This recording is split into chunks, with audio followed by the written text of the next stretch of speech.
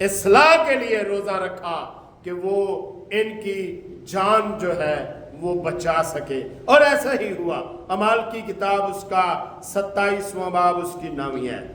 جب بہت عرصہ گزر گیا اور جہاز کا سفر اس لیے خطرناک ہو گیا کہ روزے کا دن گزر چکا تھا، تو پالوس نے کہا انہیں یہ کہہ کر نصیحت کی کہ آگے نہ بڑھو، مجھے نظر آ رہا ہے کہ سمندر میں طوفان برپا ہونے والا ہے اور جہاز کا تو نقصان ہوگا ہی ہوگا، ہماری جانیں چلی جائیں گی۔ لیکن انہوں نے نہ مانی اس کی، اور کیپٹن کی بات مانتے ہوئے انہوں نے جہاز کو وہاں سے چلایا۔ جب تو کیا ہوا، 14 دن تک وہ جہاز جو ہے ایک ایسے طوفان میں گھرا رہا کہ ہر شخص کو یوں لگ رہا تھا کہ ہم ابھی مرتے ہیں، ابھی مرتے ہیں، ابھی مرتے ہیں۔ اس کے لیے اگر آپ پڑھنا چاہیں تو اعمال کی کتاب اس کا 27واں باب 33ویں آیت، اور پھر 276 آدمیوں کی جان پالوس کی وجہ سے بچا لی گئی۔ اعمال کی کتاب 27واں باب اس کی 24ویں آیت سے لے کر 37ویں آیت تک آپ کو یہ پوری کہانی مل جائے گی۔ لیکن آج ہمارے لیے لمحہ فکریہ یہ ہے کہ ہم جب روزوں کے ایام میں سے گزر رہے ہیں، کیا ہمارے روزے جو ہیں وہ ان 2 حصوں میں بٹے ہوئے ہیں؟ کیا ہم تربیتی روزے رکھ رہے ہیں یا ہم اصلاحی روزے رکھ رہے ہیں؟ اس مشکل کو آسان کرنے کے لیے تربیتی روزہ کوئی بھی رکھ سکتا ہے جو بھوک کو برداشت کر سکتا ہے، کیونکہ یہ نصابی روزہ ہے۔ یہ ہم دوسروں کو سکھانے کے لیے جو ہے وہ روزہ رکھتے بھی ہیں اور رکھواتے بھی ہیں۔ جیسے اگر ماں روزہ نہیں رکھے گی تو کبھی بھی اس کے بچے، اس کی اولاد روزہ نہیں رکھے گی۔ زندگی میں کوئی بھی مقصد نہ ہو تو بھی آپ روزہ رکھیں تاکہ آپ کی اولاد، آپ کے بچے، آپ کے بیٹے بیٹیاں جو ہیں وہ اس تعلیم سے آگاہ ہوں، کیونکہ ہم ان کو تربیت کر رہے ہیں۔ اور پھر ہماری ذمہ داری آتی ہے اصلاحی روزہ۔ ہمارے لیے اصلاحی روزہ ہے جب ہم کسی کو نقصان کی طرف جاتے دیکھتے ہیں، ہمارا فرض ہے ہم اس کے لیے روزہ رکھیں۔ جب ہم کسی جگہ کے اوپر ناجائز اور ناحق ہوتا دیکھتے ہیں، ہمارا فرض ہے ہم اس اصلاح کے لیے روزہ رکھیں۔ ہم خداوند کے سامنے گڑ گڑائیں، ہم خداوند کو ترجیح دیں اور روزے کے اندر اس کے سامنے ٹھہریں، پورے دل کے ساتھ، پوری جان کے ساتھ۔ صرف اس لیے نہیں کہ میں چند لوگوں کو محبت جتانا چاہتا ہوں، اس لیے مجھے روزہ رکھنا ہے، اس لیے مجھے ان کو نقصان سے بچانا ہے، بلکہ دلی شوق اور محبت کے ساتھ۔ اعمال کی کتاب اس کا 27واں باب اس کی 23ویں اور 24ویں ہے۔ اور کہا کہ اے پالوس نہ ڈر، ضرور ہے کہ تو کیسر کے سامنے حاضر ہو، اور دیکھ جتنے لوگ تیرے ساتھ جہاز میں سوار ہیں ان سب کی خدا نے تیری خاطر جان بخشی کی ہے۔ کبھی ایسا ہو سکتا ہے کہ ہمارا روزہ، اصلاحی روزہ، دوسروں کی زندگی سنوارنے اور جان بچانے تک اثر انداز ہو۔ خداوند اس کلام کے سبب سے مجھے اور آپ سب کو بڑی برکتوں سے نوازے۔ ہمارے درمیان استاد محترم تشریف فرما ہے۔ درخواست کی جاتی ہے کہ کلام خدا کے لیے دعا کریں اور جماعت کو کلمات برکات کے ساتھ رکھ سکیں۔ یسوع مسیح میں ہمارے آسمانی باپ، ہمارے زندہ خداوند ابراہیم، اسحاق اور یعقوب کے خدا، آسمان اور زمین کے خداوند، تیرا شکر، تیری تعریف، تیری حمد کرتے ہیں تیرے کلام کے لیے۔ خداوند تیرا شکر ہو، ہمیں توفیق دے کہ ہم تابعداری سے تیرے نام کو جلال دیں. تو پھر باپ تیرا شکر کرتے ہیں، تیری تعریف تیری حمد کرتے ہیں. میرے خداوند دعا کرتے ہیں روت اور ولسن کے لیے، خداوند تو ان کو شفا دے، طاقت دے، تندرستی دے. خداوند تیرا نام جلال پائے. میرے خداوند یوسف اور عزرا کو خداوند اپنے ہاتھ میں محفوظ رکھ، ان کو طاقت دے. میرے خداوند آئزک کے خاندان پر تیری رحمت ہو، اور خداوند تو اپنا اطمینان ان کو دے. خداوند تیرا نام جلال پائے. پیارے باپ تیرا شکر، تیری تعریف، تیری حمد کرتے ہیں، تیری ستائش کرتے ہیں. خداوند اپنے جلال کے لیے اپنے بندے کو استعمال کر. خداوند یسوع مسیح کے پیارے عظیم جلالی ابدی نام کے وسیلے سے مانگتے ہیں، آمین. اب ہمارے خداوند یسوع مسیح کا فضل، خدا باپ کی محبت، پاک روح کی شراکت ہم سب کے ساتھ اب سے اب تک ہوتی رہے، آمین.